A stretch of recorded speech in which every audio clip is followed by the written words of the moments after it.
Welcome back to episode 5 of From the Source podcast.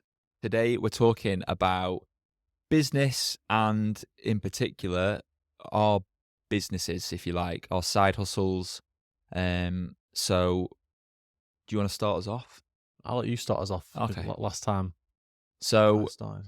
we're talking about side hustles, and I'll go into mine first and kind of let you know a little bit about what I do and why I do it, kind of thing. So, I I was a teacher for seven to 8 years, and then when I was teaching, I kind of not fell out of love with teaching, but just fell out of love with going to work and listening to kind of other people decide when you can have your break and that kind of thing. And then eventually with teaching, there was a lot of workload and things like that. So I decided to leave it and start a tutoring business. So I basically now have my own company, tutoring company, but I also have a day job. So my day job is working from home for an online education publishing company, but my side hustle is tutoring. So I've got like a number of students that I teach and tutor daily or weekly, and I really enjoy it, and I'd like that to be my main income, my main job, but obviously it's not that easy, like you'll know. Where was your job when it was like for 7 years? Was it in the UK? Had a job in the UK for 4 or 5 years, and then I worked in Thailand at a school for 2 years, which I loved because obviously you got to travel, experience a different side of life, which is really interesting. But then even doing that, I was thinking, I'm not a massive fan of being in a system or a job where someone else decides what you can do with their time. Because ultimately in any job, most jobs maybe, you have to do as you're told on someone else's clock.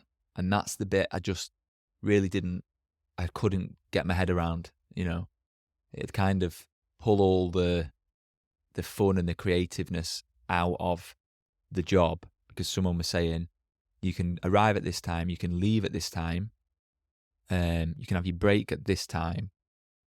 But then when you have your own kind of work or you work for yourself, you decide what you do.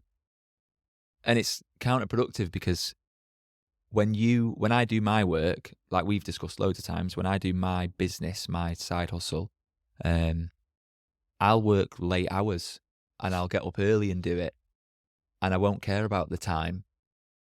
But then when someone else is deciding when you can work, it's like, oh, you finish at 5. You're not as interested, just don't. Are you? It's like you might care at first, but then you don't care anymore because they've told you when to stop.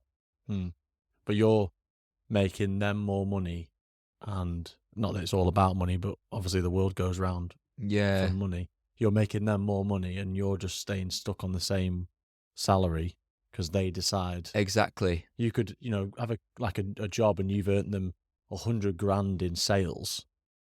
They could give you 5% of that. Yeah.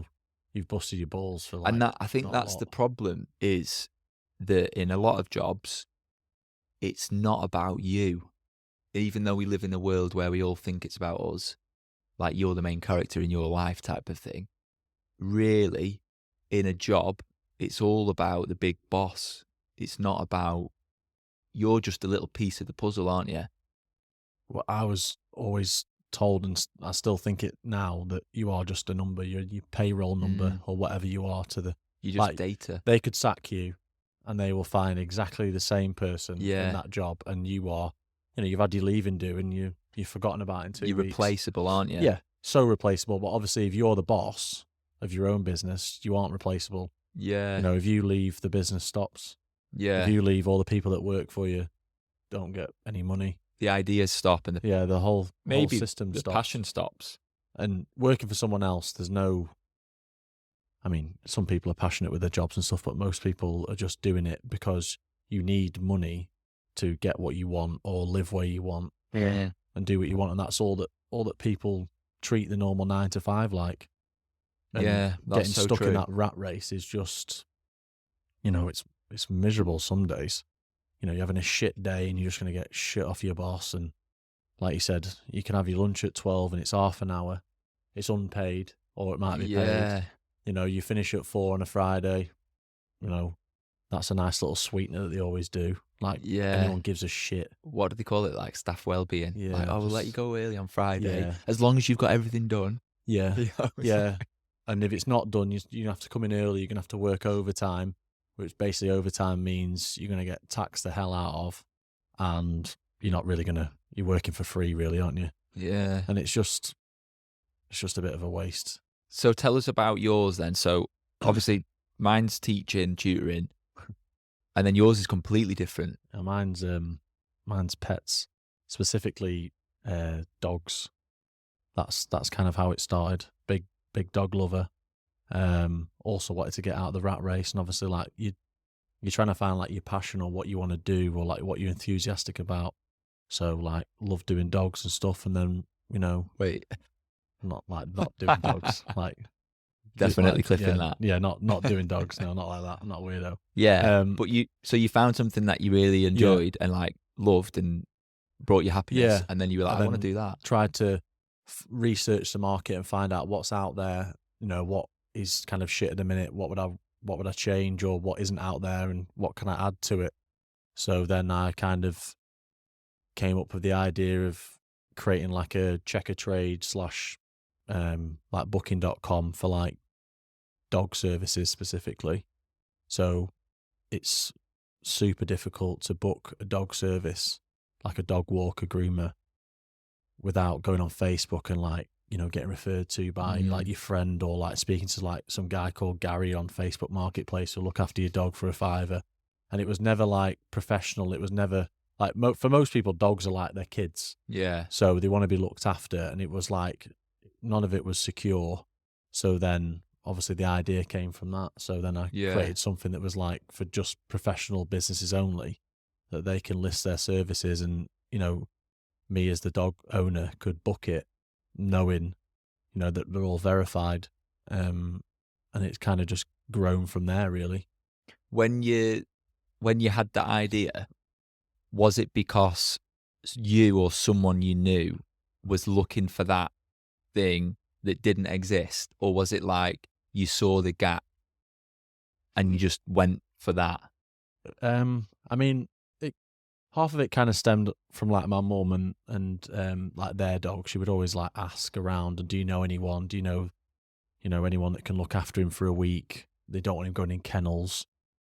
It kind of stemmed from that, but it also it was more my job that I was in at the minute. Like it was just very like monotonous, and I was just like, I need something that's going to perk me up. Like, fine, I'll come in 9 to 5, but I need something that picks me up outside of that. Like, obviously the gym's like an hour or so. I need something to occupy myself. So I kind of, in a way, like forced myself to come up with an idea out of a passion. And then it just kind of came to me, and then I was like, right, I'm running with it. Yeah. And you tweak it along I mean, it started off like completely different to what it was now. And, you tweak it along the way, market research and all that lot, and it just grows into something. But the main driver was like hating my 9 to 5. Yeah. I think that's the case for a lot of people who do start a business or start an idea or a side hustle or something. Money can be a driver. Yeah. Boredom can be a driver. And passion can be a driver, but often it's like, I don't like what I'm doing now. And that's the biggest driver, I think, for a lot of people. It was one for me where I just thought, I don't really love this, and I really do want to do something with my life that I really do enjoy. And some people are in a job like a 9 till 5 and they love it, and that's amazing. Yeah. But then for a lot of other people, they don't love it. It's actually paying the bills, something to do in the day. Everyone has a job.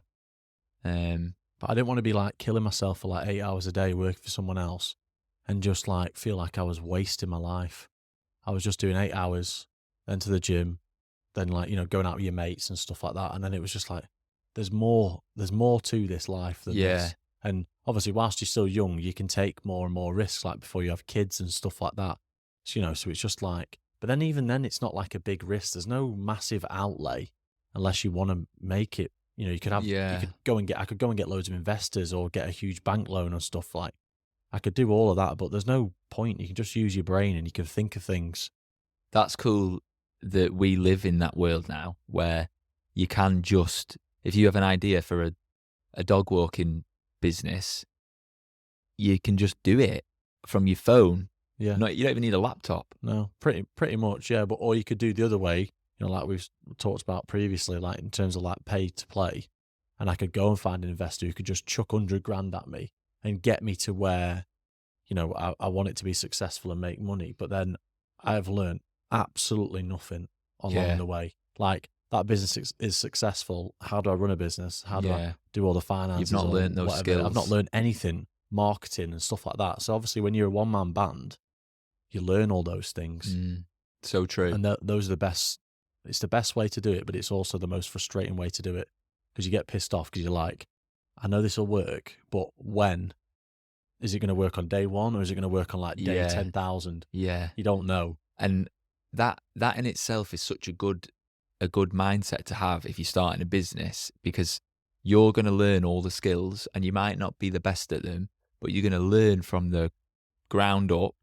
And then in the future, you might employ people to do the jobs that you taught yourself how to do, but they'll be way better than you. Yeah. But at least you know what they're doing. Yeah. You know? And that was one part of it in terms of like, you know, if it got bigger and, you know, I hired like, say, an accountant, I still wanted to know the basics of the books just in case, you know, they weren't fiddling with it and stuff.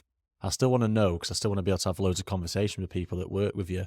But in the same aspect, like, you know, you would pass that on to more experienced people. Yeah. And kind of you're the brains of the idea and you get people to do stuff for you. Yeah. And that's how it grows. It's by letting people in. Do you think a lot of people have that tiny little idea and then, like, let's say like you or me had, and then we've actually decided to do something with the idea, to put it onto paper, let's say, and start building a business? Do you think a lot of people have ideas like that and then they just think, like, there's not really anything for dog walking, is there? Oh, well. And then they just never do anything. Yeah, I do think that, because I think it is like a ballsy thing to do. Like, even like us doing this. Yeah. Like, you're putting yourself out there. Like, me and you were just talking to each other. There's no one in here. Like, you open yourself up to comments. Oh, yeah. Like, you have a website. Like, obviously, we've got a website. Like, you open yourself to be, like, critiqued. Yeah. You get, like, hate. You get people like, don't do this. Like, you know, you're shit. It's never going to work. People take the piss. So it's a, you know, it's a ballsy thing to do. And I think that's kind of what puts people off, like the embarrassment of like it failing. And, you know, if it does fail, what have you lost? Because actually you've learned, like, you can make a list of all the things you've learned. Yeah. Honestly. You've only gained, even if it flops in anything, business, anything, all the things you've gained, all the skills you've gained, all the knowledge you've But that's how people like quantify it though, is like, obviously we've got all this stuff, right? And then if it fails, everyone's like, oh, you bought all that gear and it failed and it was shit. But me and you could write down how many things, like, for example, like the pet business side that I wanted to do, obviously, you know, I could do a lot of things on a computer, but then when you're out trying to talk to people, obviously I could go and talk to people, but my communication skills, it improves all of that. Yeah. You go and talk to someone in the street, you have to approach them. You have to approach a dog owner. You have to learn how to interact with them and the dog and stuff like that. And you just get skills. Yeah, invaluable skills. Yeah. For like you said, even communication, even doing this podcast. When I listened to the first one back, I realised how many times I said like and and now I've said it, everyone's going to be like, yeah, you did actually. And you're probably now going to keep saying it. Yeah. But then I think even the first one we did to now, I'm more aware of it, so I don't say it as much, And that's a valuable communication skill for me. Yeah. That I never knew. If I'm talking in front of people, I probably do say and like. And I've been talking in front of people for years as a teacher, and only now I'm thinking, wow, I do say that a lot. Yeah, but it teaches you just different ways to do everything. I mean, even when you stood in front of like a class full of kids, for example, right? You could talk to, say, one teacher in the corridor, and that's fine. And then you go in a classroom, there's 15 kids looking at you. They're just kids. Yeah. They're not doing But anything. then that pressure's on. But the pressure, and you've got to interact, you've got to entertain or whatever you're doing. And then, you know, you can talk to 15 kids, but then you do like a parents' evening in front of like 10 parents, and you can't do it then. Pressure's on again. But you learn each time. And I think it's that I could do this. We could do this podcast the first time and then go, oh, you said like a lot. Oh, I was like shitting myself a little bit. I didn't know what I was doing. Didn't know how to sit, stand. You know what? Just leave it. Yeah. Let's come back to it in a year. Yeah. How about, I know we said we're doing one every week, right? But give us a week or two and we'll get the courage up and we'll come again. Yeah, and it's the comfort zone thing, isn't it? It's saying, get out your comfort zone and put yourself in a scenario where you feel uncomfortable, because if you do that enough times, eventually that becomes your comfort zone. Yeah. And it spreads. And those levels just go up and up and up. And then before you know it, like, you'll be able to just, I've said like then as well, you'll just be able to just talk in front of more and more people and just be comfortable doing it. Yeah, and that's like the side hustles, the business that people can start, or we've started, all those little things that make you say, well, I don't know how to do finances, and I don't know how to do social media, and I'm not sure about using Google for search engine optimization, so I'm probably not going to do it. Well, nobody ever knew any of those things, and they learned it. No. So say the person that, say you hire as an accountant, right? They only know how to do that accounting because they were taught by someone who went to uni to then teach how to like be an accountant and then teach you, or like they could have Googled stuff to find out how to even be an accountant. Yeah. And everyone's just following each other. Yeah. And it's how you then like mold that into your own self and then use those skills. Yeah. Especially now, because you could learn anything on the internet, anything, you know, like we were talking about DIY and how I'm rubbish at DIY. So I go on YouTube and I learn how to do it. Yeah. It's being able to learn how to do things rather than, nobody knows how to start a business when you've never done it before. But you've got no money, right? You've got an idea, you've got no money, and then you can easily just go, well, it's never going to work because I need money to do this. But actually, I like self-taught myself, you know, I'm no guru on anything, but self-taught myself like bits on social media, bits on like websites, bits on whatever. Yeah. And you learn. And the basics are free. So if you have an iPhone, which let's take it for granted that if you're listening to this, you have an iPhone or a tablet or something, right? If you have an iPhone, or a tablet, you can start a social media page for your business. You don't even need a website. You can just start the page, start selling on the page. Yeah. Then earn enough money, then make a website.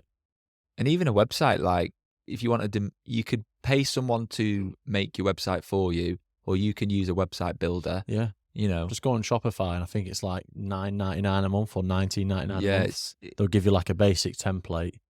You know, just drag and drop. Yeah, you know? Go on Canva, make your own logo, drag it onto the website, link your bank account to it. I think the problem is for other people as well. They say, okay, I want to do that, and I'd love to have my own business, but I just don't know what. Yeah, and that's where this idea of following your passion comes, because for a lot of people, like for me, and I guess for you, you did follow your passion, because I was really passionate about becoming a teacher, and now I have a tutoring business, so I'm still in that teaching spotlight. You were like really fond of animals and dogs, and now you have a dog walking, grooming, agency, and you followed your passion. But a lot of people are still figuring out, what is my passion? Write a list down of all the things you like. Literally, if you like reading books, or I don't know, walking in forests or whatever, anything random. Honestly, you will sit there and be like, no one's going to buy this. But then you're sitting there going, well, I only know 50 people and they won't really like it, but there's millions of people. And what are the odds that you are the only person out of 8 billion people that are into forest walking? Yeah. And it could honestly just be anything. And you could make like a forest app that plots the best routes to walk, or like it calculates the weather in the forest. I don't even know. And even if it exists, a lot of ideas are just copycats of another idea, but you've just found another way to do it. Yeah. You know? But then that's also, I think, like getting out of, like, say, your current 9 to 5, and if you like forests, for example, go and work for that other person, and then learn. I'm not saying like copy and stuff, but then learn, and maybe from that you may like, say, like trees. But then once you've worked for that person, you go, well, actually, I might like the machinery they use to cut, and then you go down that avenue. So you're in the tree sector, but then you've gone it down just opens other doors, the machines, and then you want to create like a new machine that helps, and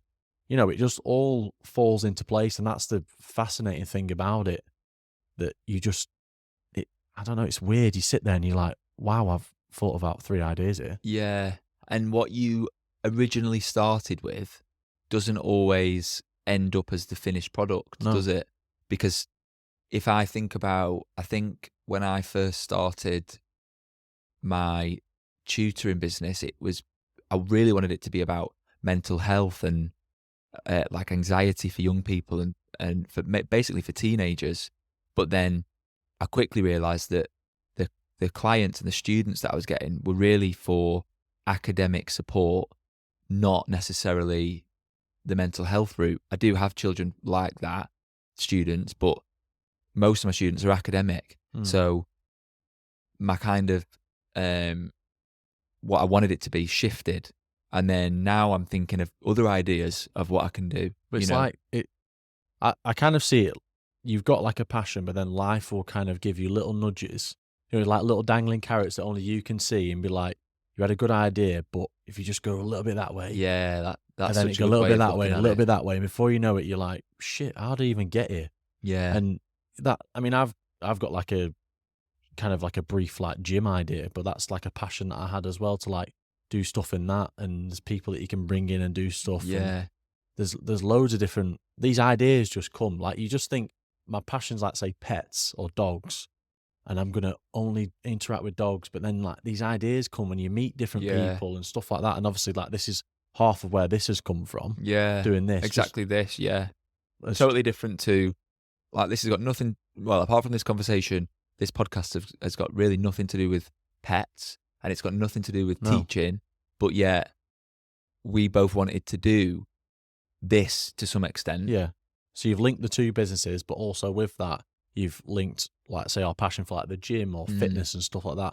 That has then come together to create this podcast about all those things. Yeah, and you've intertwined what we like to talk about, but also, okay, well, you're pretty good at social media, and I'm pretty good at editing, and like you can start to build something together. And then from that, you've made that, and say we're half good at like editing and all that lot. And then from that, you get one message from someone who's maybe, I mean, I've always used to find it when I was younger. Obviously you can be qualified, but then no one would give you a job because no one would take a punt on you.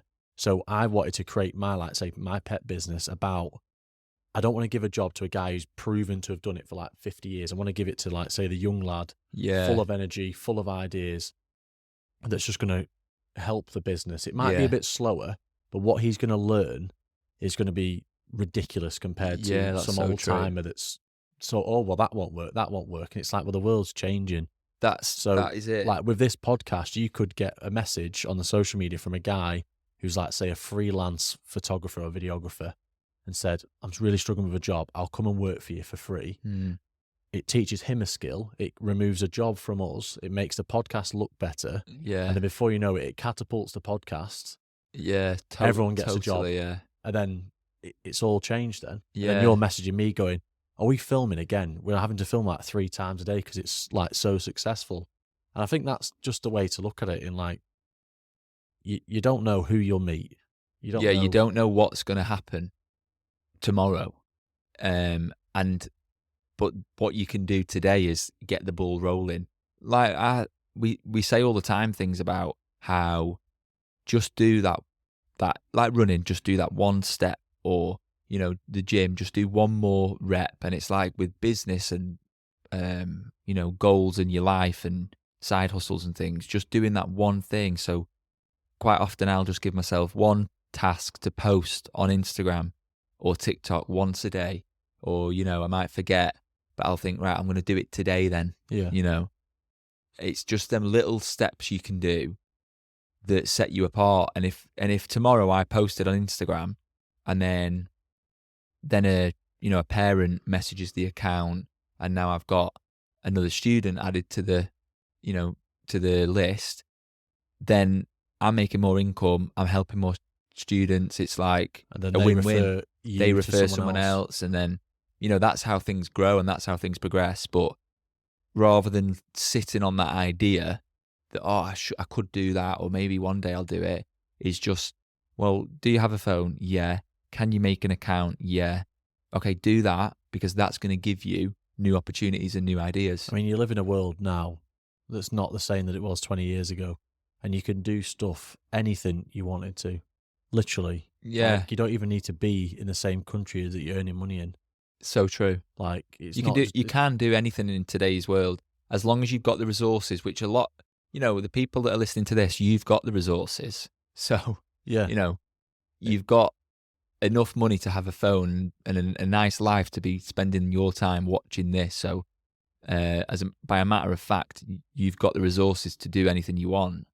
And I and you think like that. Like, when I said I was starting a podcast, I think a lot of people, like friends and family, probably thought, why? Like, what are you doing a podcast for? You do get all of that. Like, what do you know about like running a podcast? Yeah, like, but it's what do you know about running a podcast? You're not doing either. And why can't you?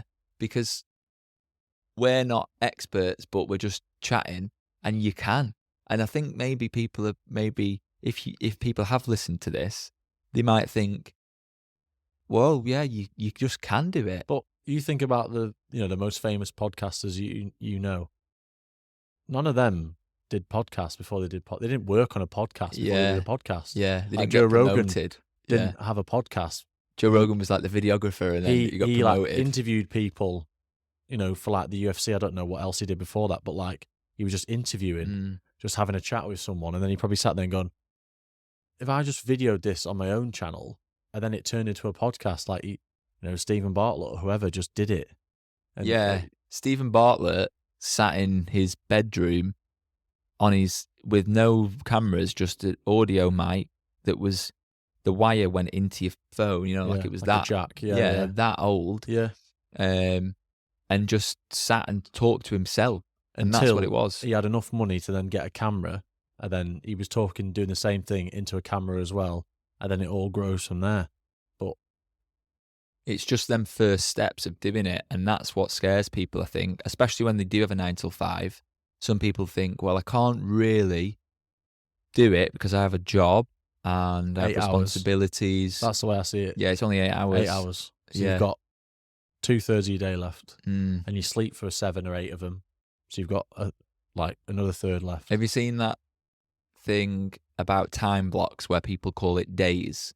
So yeah, there was some guy. He was like 12 hours, and he's like, I don't speak in hours, I speak in days. Yeah, and he I think, I don't know if it's the same one, but he basically said like there was like 720 days in a year. Yeah, and the guy was really confused. He said each day is 12 hours, so I've got 2 days. And he's saying that, well, don't say I'll do that tomorrow. Say I'll do it in my next time block, which is at 7 p.m. Yeah. You know?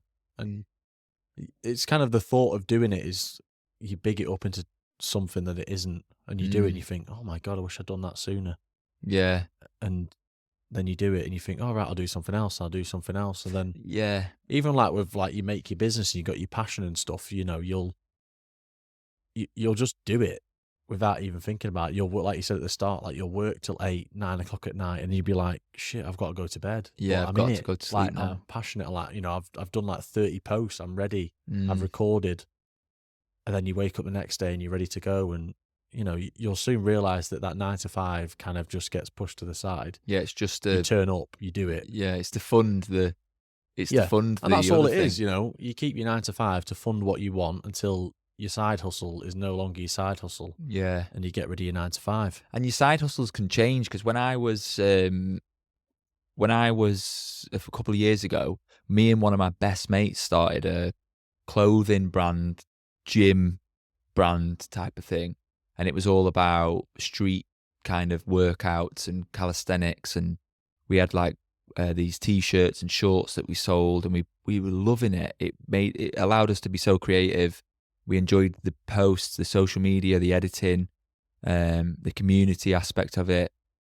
And then now I've got a tutoring business. It's completely different. It's not about that at all, because as I've grown and my interests have changed, and my views on life have changed, this is what interests me now. Like, that element of it will always interest me, but this is what I'm focusing on. Yeah. And it's maybe sometimes it's like start a business, but if you find yourself with your attention drifting elsewhere, you can quit, but know that, like I sometimes think, I wonder what it would have been if I'd have gone all in on it. But what about if you've, like, say, started it and you've, quote unquote, quit it to come and say, do this, for example, because you thought, oh, it's not going to work, but then you learn new skills from this podcast, and then it goes full circle and you go back to the clothing, and you're like, I've got so many more skills. I know this person, that person, and it could reignite it under a different name, or something, but it could still be like clothing. Yeah, that's such a good point. And it could come back around, like, in a way, like this podcast is like a side hustle, isn't it? Yeah, it's like we're investing our time. We have paid out a little bit, and then we are investing our time into something. I mean, these podcasts are an hour long, like 15, 10 minutes to set things up. Yeah. It's not a lot out of your day. No. To just do it. And what you get out of it extrinsically is, some people might like the video, and you might have a post that does really well and goes viral. But what you get, intrinsically, like internally, is, well, I've got now a massive awareness of how to set up mics, how to edit, how to talk, how to communicate. So, yeah, you might not blow up and do really well straight away, but you are gaining skills, and you're gaining that can't be seen by everyone else. Because I think obviously the world we live in is quantified by likes, shares, comments, all that lot. I mean, it's great if people want to do it for you, but also I think the attitude I've slowly developed over the last, like, say, 2 or 3 years is just like that I don't give a shit type attitude. And if you don't like it, you don't like it, but I'm still going to carry on doing it, because one day I kind of had the attitude that you will like it, or someone will like it, and then they'll tell you, and you'll go, oh shit, I actually do like them. Yeah. Or I should have done that, because I used to watch them when they first started episode 5, and now they're on like 105. Yeah, and in life, some people really won't like what you do, which is fine, but other people won't like that you are doing something that they think they could do, but they won't. Yeah. So, like, some people might say, well, the podcast is rubbish, or that they don't even, that business doesn't even do well. And they'll always have something bad to say, because they think, I could have done that, but I now work at Tesco. I think the people that say all the bad stuff are the ones that, like, wish they'd have done it, or know that it's kind of worked. They try and just slag it and knock it down. Yeah. And the ones that, stick with you and have supported you from the start, those are the ones that have, that have probably learnt stuff along the way, hopefully, and probably doing something as well. That's maybe not a podcast, but something else. But you're always going to get the haters, and I say it to you all the time. I absolutely love it. Thrive off hate that. on it, because if you're hating on it and you're commenting on it, all you're doing is helping. Yeah, we had a comment on one of the YouTube things that was someone saying, like, just slating us or something. It was a short, wasn't it? There was like cucumber, like something about being bland. Yeah, they were like, God, and any bland person can make a podcast these days. And Yeah. Sam texted me and was like, "We got hate." Yeah. You know, like buzzing. We got the hate comment. Love it because well, that means you're doing well. I think. But it also you hate it. You've won, and then you've engaged in it and commented, but also you hate it so much that you watch the entire video. Yeah, like, I love that. Yeah, or just the fact that you had to comment. Yeah. So it's like it's triggered you that much. Yeah. Like, you know what? Whoever that person is, yeah, we are bland. Yeah. Fine. You know, bland like cucumber, but we've only done 5 episodes. Yeah. You know, we're still learning. Like you exactly. said. It's only the start, and I think comment another 5. Yeah, exactly. Yeah. This window of time, or you know, somewhere around this window of time, is where most people give up. Not just in podcasts, but in business. Maybe you set up maybe you're selling bracelets online, and you built your website, and you've got your pages, and you're doing posts, and then your friends and your mum buys one, and then nobody else does, and then you kind of wait for a bit, and after about 5 weeks or 4 weeks, you kind of think, maybe this is not the right thing. And that's the bit where I was saying you could give up, but you should only quit if you're not interested anymore. Don't quit because it's hard and it's tough. Quit because maybe you think, actually, I really don't care about bracelets now. I'm into something else. Fine. But if it's you just quitting because you're not getting what you want and you're not interested in it, or if you quit because it's going wrong and it's not working, then that's just giving up. Yeah, I mean, that's just all part of the journey. I mean, if you stop doing it because other people aren't buying it, I mean, it's just like boo-hoo, really, isn't it? Like, you just end up feeling sorry for yourself. And obviously, I'm not sitting here saying you don't have shit days, because you definitely do have shit days, and you think, like, why should I do this? You know, it's never going to work. No one's buying it. No one's sharing it. Like, who cares? But someday down the line, you would have put so much effort into it that you'll learn different ways to, like, get people to share it, and you'll get better skills. And before you know it, all you need is one person. All we need is one video to get, like, 10,000 whatever views. And that opens the door to another 200 people that follow you. Yeah. And then from that, 200 people share it once. That's to another 200, and they share it, and then it just multiplies. And before you know it, you've got this growth. And unfortunately, it might be in 4 years. It might be in 4 months. Yeah, you just don't know. You never know. But also, that is part of the excitement. Yeah. You imagine waking up one day or going to bed one night and you think it's not working. You wake up in the morning, I don't know, BBC One have shared your video. Yeah. And in an instant, it's different. Yeah, and that to some people sounds far-fetched, but that's what happens every day. People make the news every day.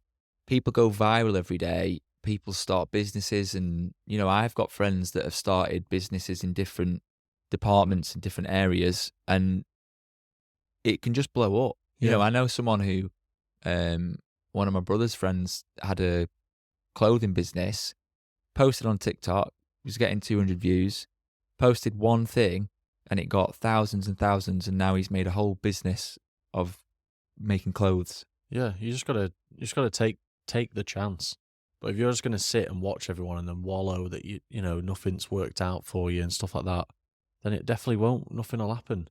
Yeah, you'll just wither away, and that's kind of where I'm at in terms of, like, I don't want to like be famous, and I don't want to be like remembered forever, but I want to like put my stamp on it and be, you know, successful in whatever that is. And that's just not financial. That's just, if I could make a business, say, that hardly made any money, but I made people around me like profit and made like people around me grow, and the business became something, then it is what it is. But you know, for me, sitting in that 9 to 5, waiting for the clock, you know, you've got in at 8:59, you go out at 4:59, probably 4:50. Bang on. And those places won't do well financially if you have a team of people that are like that.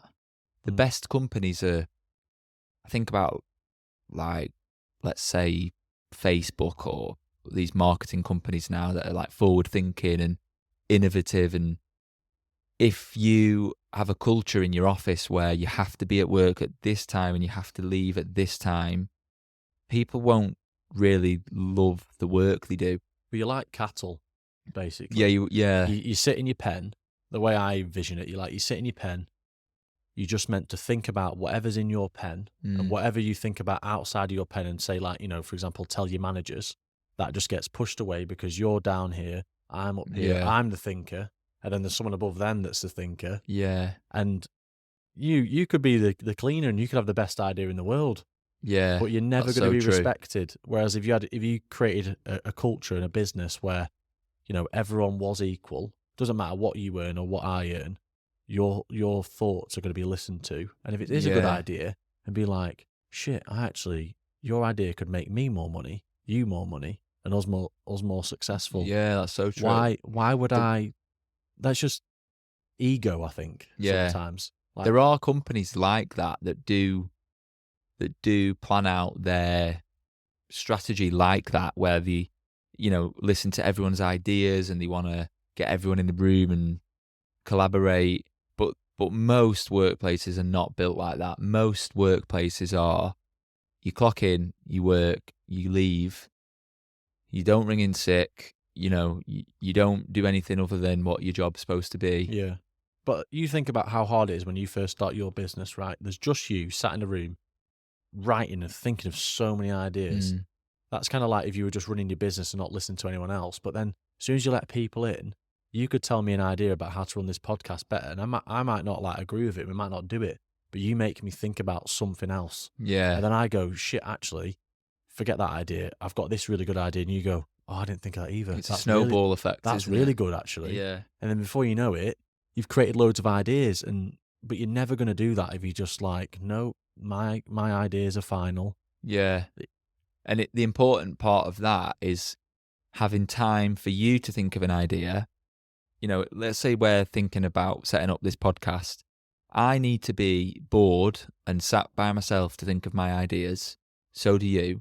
And then when you come together, you bounce some ideas off each other, and they, like a snowball effect, build one big, nice idea. Yeah. And you don't know how this podcast changes even 50 episodes down the line. We could bang our heads together and think of something completely different and how you want to do this podcast. But if it's just you just sat there thinking and then you've got your idea, this podcast wouldn't work if I just didn't talk to you and you didn't talk to me and then we rocked up and went, right, let's just do this. Yeah. And they just sat here, talked, didn't have any ideas how to even grow it. Yeah, that's true. Yeah. How many times do you text me saying, oh, how's it, how's this going to work? Or I'll edit something and you change it or whatever. It might not work. It's at the start, it's more like just splatter-dash, isn't it? Just chuck it all at the wall. Yeah. If that gets more views, we'll do that for a bit and then we'll do that. Or you're just testing the hypothesis, aren't you? And I think that's the exciting bit about trying to grow a business or a podcast. It should be like a test. Yeah. You should just be trialing stuff and failing fast, they call it, where just try it and then it's probably not going to work and then you can just start something new. I think the word failure, though, gets chucked about and I feel like it's more powerful than what it is, that word. Because you only really fail if you just stop doing it. Yeah. You never fail because something didn't work. No. And I think that comes from I would think about it for when I was in school, obviously you would fail a test. Yeah. And you would feel so shit. Yeah. Well, I would have fail a test and be like, there's no way that was a D. Yeah. And you feel really crap and you'd be like, you know what, I'm not doing it again. Yeah. So you just get stuck on a D. And I love talking about stuff like this because my view on education's now totally shifted, about this idea of failure and how we grade kids and then we give them a score and we give them a number and we give them a letter, and kids grow up thinking, well, I'm not smart. No. Actually, you are. You're just not that good at that. You're just not smart at that. And there's nothing wrong with that. And actually, in school, that is memorizing. If your memory's not good when you're a kid, and they're saying, right, you've got to remember that World War II started on this day, and this is what people thought about it, and then it gets to the exam, and maybe you've had not a good sleep, and then you have to write this question down and answer it, and you can't remember the stuff, you can't remember the dates, and you can't remember what all these different topics were, you're not going to do well. No. And you're going to fail. Then this idea of failing is what we grow up to think, well, I'm not good at that and I'll fail, so I won't do it. And you get put in, even at our school was like different sets.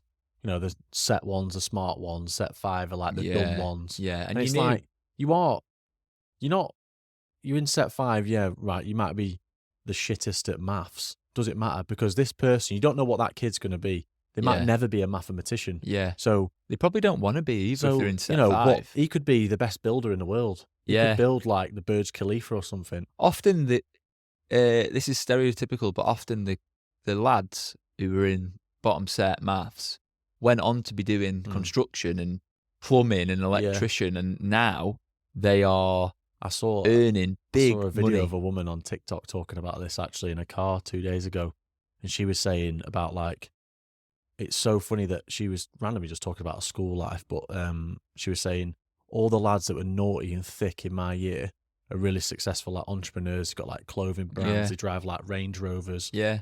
Not that's the be all end all, but she was like, all the smart ones are just stuck in the same jobs. Yeah. It's like they conforming. It's like they used all their smartness up at school and then thought they were going to be really smart when they left school, and then the big bad world hit them. Yeah. And they were like, you're not actually that smart. But it's the people that have grafted. Because they were smart at tests, and tests are just, learn this, remember it. Do you know how bad I was at science, yeah?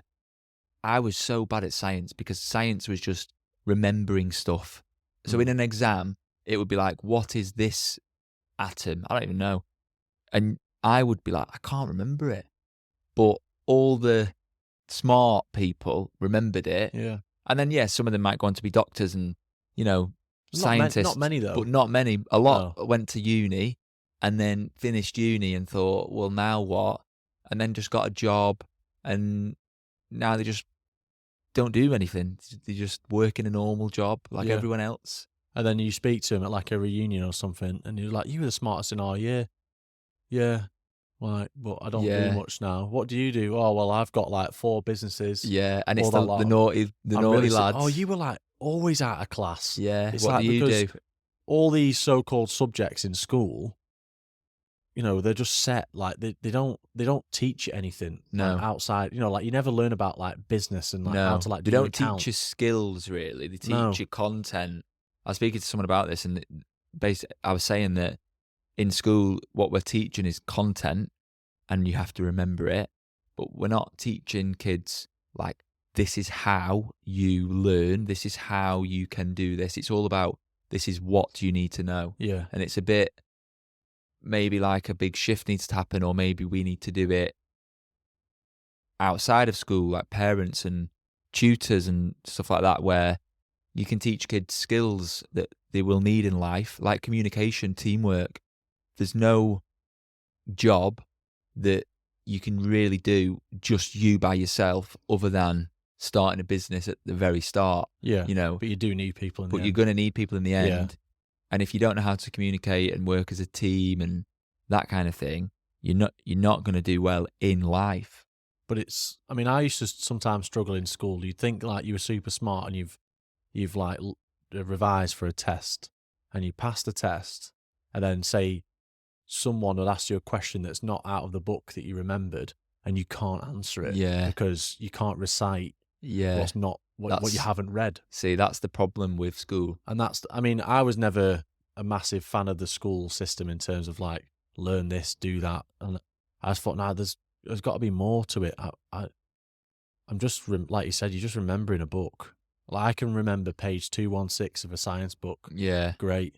What's that going to do? There'd be a little picture that said turn to page 299. Yeah, and then go to that. And then you would just learn it that way. Yeah. And all the tests that you did were all based on the book. Yeah. And if, say, you went to a different school to me and you didn't learn that book, you didn't learn what I did. Yeah. And then we're both in the world, and I don't know, the school That's thing. why it's funny when you leave school and uni and you start doing your own thing because you're an adult now and you can start your own business, and you start learning actual skills now, like communication or talking or public speaking or social media, and all them things that you can learn now, but you actually enjoy learning. Whereas when you were at school, someone stood at the front saying, this is what's happened, you need to remember this, doesn't hit the same. But you're not bothered. I think sometimes it comes down to like the teaching, with no disrespect, but no, it depends on the teacher though, doesn't it? Because like some teachers I really got on with, and some teachers I felt like I just clashed with, and I thought I actually do like this subject, but you are turning me off it, because I'm not learning as fast as you want or whatever, so hence why I'm being naughty. I can't be arsed. That's it. And when you're a kid, you don't understand how to like display that apart from just being naughty. Like you throw in stuff. If you're bored, you just do something else. And these kids who, I was never really one of them bad kids at school. I was quite good, but the kids who were bad at school and would get sent out and they'd get put on report card or they'd get expelled. Yeah, they might have been badly behaved sometimes, but a lot of the time they were probably bored, or just fed up with that system. Maybe they had other things going on with home life or whatever, but most of the time I reckon they were just fed up. But I think that's where like school sometimes, because there's so many in a school, it never gets delved into like, what can we actually do to help that one kid? Because he's being naughty in this class, right? Not because he hates English. It's because he doesn't like the teacher, or like, his mum and dad are falling out at home, which is affecting his school life. So how can we like help nurture him to get the best out of him? And that might not be maths, English, science. He might like love, I don't know, woodwork. Yeah. And you know what's sad in school is that the kids like that who maybe really love woodwork or PE would get now, this is what happens, you get taken out of those subjects because they're not the core maths, English and science. Yeah. You get taken out of those, woodwork and PE, to do extra English and extra maths because you're falling behind because you hate it. Yeah. But you love the other thing and they're taking you away from that. And that's sad that that's what happens. I mean, nowadays. You can read, write, and you can do basic maths, right? In life now as an adult, you don't need much more. Yeah, that's all you need. But if you're really passionate about the woodwork and stuff, you could like really get into that. Yeah. And do like some great things maybe. I don't know. Yeah. You're right. As long as you can read and you can write, like you can spell pretty well, and you can do basic maths, add, subtract, multiply and divide, and that's about it. Everything else, what is the point? And especially nowadays, obviously 2024, AI can do most of the things for you. You've got a phone that's got a calculator on it, so you don't have to do it in your head. You can Google any knowledge. You can just get it. So why not just get that core and then just kind of give it to the kids to see like, what do you want to learn? Yeah, these are the subjects. What are you interested in? And you never know, you could get your own like woodwork Einstein out of it. I don't know. Yeah, you probably would get more brilliant people in the world, like the Elon Musks and stuff, if you just let kids choose where they want to go and what they want to do, Because you're hammering like a potential future wannabe doctor into, say, doing PE, and he can't run. So what you do is you put him in like every race. Yeah. And you put him against the quickest lads and just demoralize him. Yeah. And he's spending 2 hours running when he could actually just be in the classroom learning. Yeah. Science. It's funny, I saw it was like a blog or something today that was basically about how we teach kids about Isaac Newton and Albert Einstein and all the knowledge that they've given the world. We teach kids about those, but we don't let kids do what they did, which was have this free time to explore. So like Isaac Newton is discovered gravity, like he's named gravity, but he was, and the story was he was sat under a tree and an apple fell on his head. But when do we ever let kids just do stuff? Yeah. Just let them be. Let the apple fall on the head. Don't sit them down in a classroom and say, this is what happened. Yeah. I never got on with, like, you're talking a bit about history. Like, history for me was like a complete turn off because I was like, why am I learning about stuff from 1,000 years ago? Yeah. When I'm living in today, and how are the Egyptians, the pyramids, going to influence me in the UK? in something that say I want to be in sport. Like, what is that going to do for me? So true. And I would turn off, I would switch off. And I knew when I was in school, that was an hour a week. I was in that classroom that I basically could just do fuck all. Yeah. I wasn't asked if I failed it, but thinking back on it, all I did was waste my time. Yeah. But then you're fixed in school because, no, Sam, this is what you're meant to do. Or if you don't do it, you can go outside. Yeah. And half the time I was like, fine, I'll go and stand outside. Yeah, you wanted to. Yeah. Because there's going to be people that's going to walk past me and talk to me, and that's going to interact me more than you're teaching. Yeah. And I was a bit opposite to you. Like, I was a bit naughtier in school because of that. I had my core subjects that I liked, and the rest of them, I was just like, I can't be arsed with this. Yeah, but a lot of kids were all like that still, and they were like that. And they'd probably say the exact same thing of, well, I just don't like it, and I don't like the teacher, and it doesn't interest me. But you can't say that. You can't. I used to get told off for saying I didn't like my teacher. Oh yeah, because you can't say that. Show respect. Like, it's like, what is it, like sir and madam or something that we have to say, and I'm like, but I just don't like it. Yeah, and it's sad because right now, if tomorrow, someone said to me, you've got to go and come and watch this video that's an hour long on quantum physics, you couldn't get me in that room. No. But you've got a choice as an adult. Yeah, but that's the sad thing. And that is not your passion. Yeah, kids don't have that choice. They have to go to school. If you don't go to school, you're getting told off. Mum and dad are sending to school. Yeah, and then you have to go sit in these lessons, which, yes, I do get to an extent, but there should be a massive emphasis on interest. What do you enjoy? Or which one of these subjects have you really enjoyed? Let's do more of that. Yeah, but I mean, I think sometimes obviously I'm not slagging school completely. Like, school is good in terms of it teaches kids structure, get up for the day like you would at work or even your own business. Get up, get dressed, take yourself there, get yourself back. Teaches you some communication skills at school, but then you're just wasting like 5-6 hours of your day doing classes. I used to go on days in school and it was like a really crap subject day. And I was like, it'd be like double English, double science. Oh yeah, double English. It used to be like double English, double maths. No, double English, half a period of maths before lunch, half a period of maths after lunch, and then science to finish. And I was just like, awful.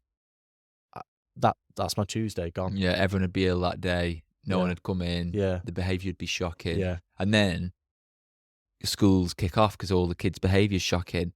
But I mean, if it was a workplace and you had to watch all these shitty videos all day, workplaces would be kicking off too. No one would be coming in, everyone would be ringing in sick. Yeah, because like workplaces, obviously, there's like training days and you get to pick which training day you want to go on. Like, because, you're interested in like, learning to be our first aider or our risk assessor. Yeah, I want to do that. I'm interested in it. Right, I'll do it. You're not like forced into a room. Yeah. There's 3 days of CPR. Well, I never wanted to do this. Yeah. Like, I'm just a cleaner. Like, I don't even speak to anyone. And that's just school, and obviously filters into jobs and corporate. Yeah, because almost to an extent, after school and college and university or whatever route you took, if you stayed in education, you almost have to unlearn some of the stuff. Like, you don't have to finish at this time. Like, the way the world works is it wants you to work 9 till 5, and then 5 till 11 you get your time. When really it's like, actually, I can do what I want to do with my life. I can now, if I want to quit my job tomorrow, I can. Yeah.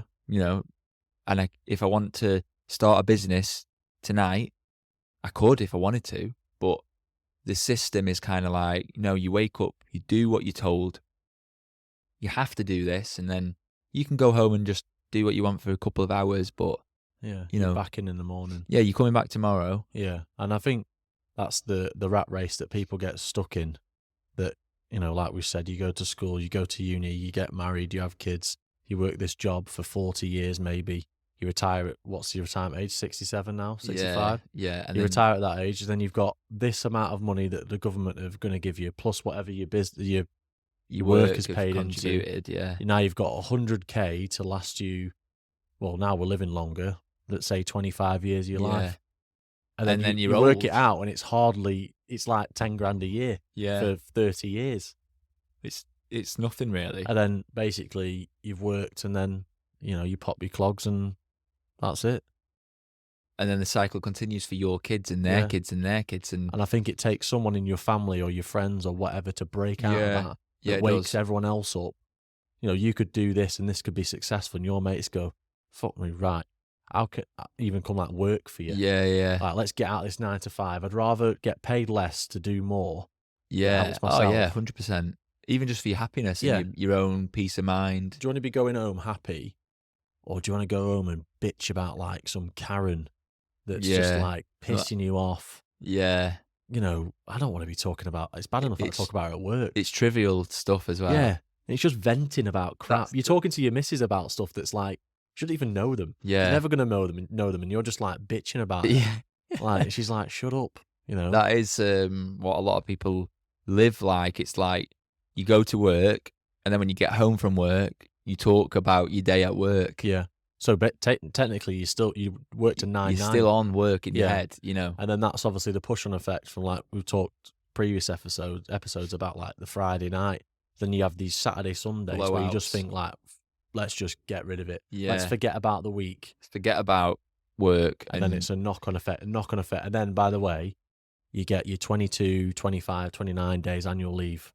Yeah. And you get to, you have to, I know we're going to cut this short in a minute, but you then have to book your annual leave around other people in your team's annual leave. Yeah. So if there's 3 of you, you can't just go. All 4 of you can't be off. Whereas like you work for yourself, you could text me saying, "Oh, I'm not doing a podcast next week, Sam. I'm in Barbados." Yeah. Well, all right, cool. Unless you want to come. Yeah.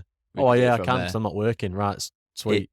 It's sad that world we live in is man-made structurally, that you do this thing. I mean, you can go deep on this. Like, you only go in there to get money that doesn't exist. Really, it's just paper or it's just numbers on a screen. But you're doing it to get money so that when you're allowed to spend time not at work, you can spend that money. But then you've got to go back to work because you've spent your money on holiday. Yeah. And it's like, we live in a world where you can't just, if you want to go walking tomorrow, you can't, because you've got to be in a workplace or in a school from the age of 3, 4. You've got to be somewhere, and you can never not be somewhere until you are retired. Until you're old enough to not be able to do what you want to do. And even then you probably wouldn't, because a lot of people have had children and you want to be close to your family, and you've got a house and you've got to look after your house. Yeah. And we've made this huge society of, you are stuck here. We're just on like some turntable. You're just spinning around in a circle, and then you have a kid and your kid jumps on that turntable, and then you die and you fall off it. Yeah. They keep spinning, and it's just like that. And then till, like I said, one of you breaks out of it, or, well, the world changes, but it's never going to change. Yeah. We'll have to talk about this on another episode, but it's almost like a state of consciousness where some people are aware of the rat race, let's say. Yeah. The whole rat race, and other people are not aware of it. They're not conscious of it, and they just wake up, drag themselves to work.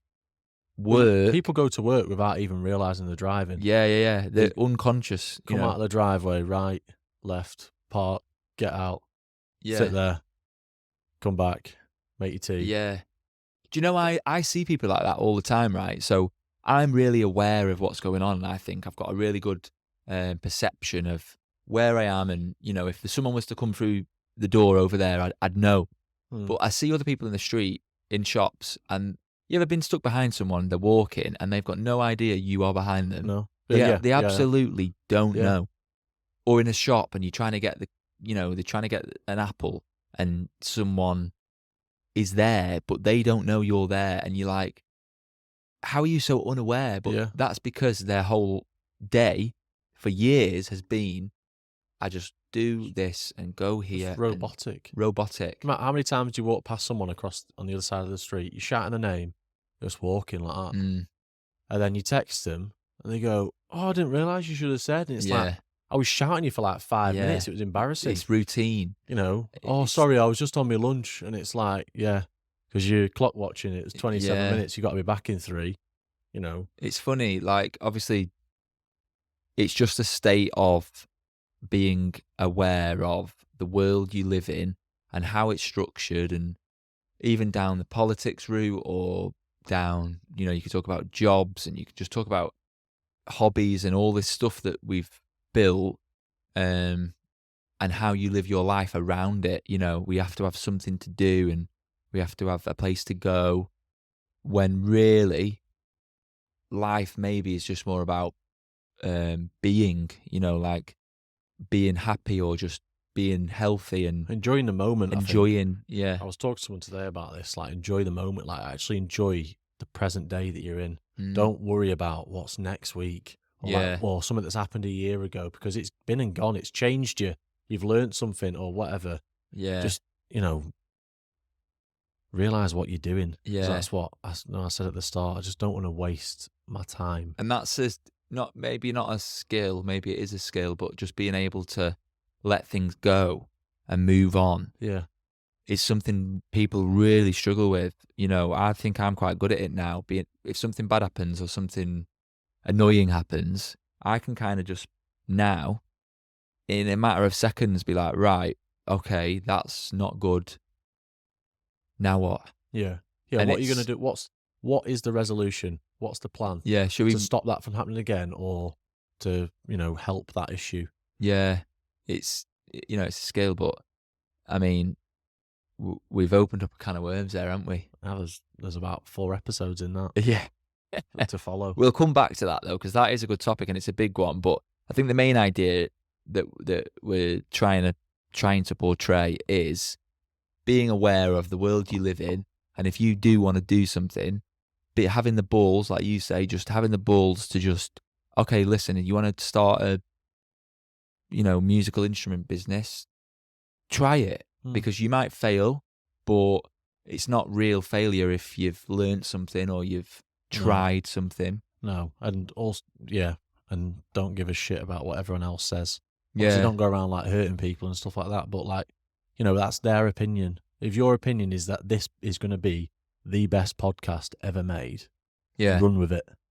Because who am I, or who are you to tell me otherwise? Not you, obviously, because we're doing it, but someone else. I hope you shoot it down. Like, whoa, this is going to be shots fired. But just go with it. Definitely just go with it. And like, for us, you know, like I've got my tutoring business, and it's, to be honest, it's really good for me, you know, at this level. I'm really busy, but it's not like amazing. No. And I don't know everything, and I'm not an expert on running a business. Neither are you. But what we can do is speak from our personal experiences and say that, like, we've tried it and it's not gone to plan, and it's not what we thought it would be, but we're enjoying it, and it's all about what you're learning and how it's progressing, and we've done pretty well out of it. We've still got day jobs, but we started another venture of podcasting, and it's just like, I guess life is about trying things and seeing what happens. You know, because you're guaranteed to not do anything in life if you don't do anything. So if you don't try, Right, we'll wrap it up. So if you're not subscribing, following, liking, sharing, commenting, then you know what to do. And we'll see you in the next one.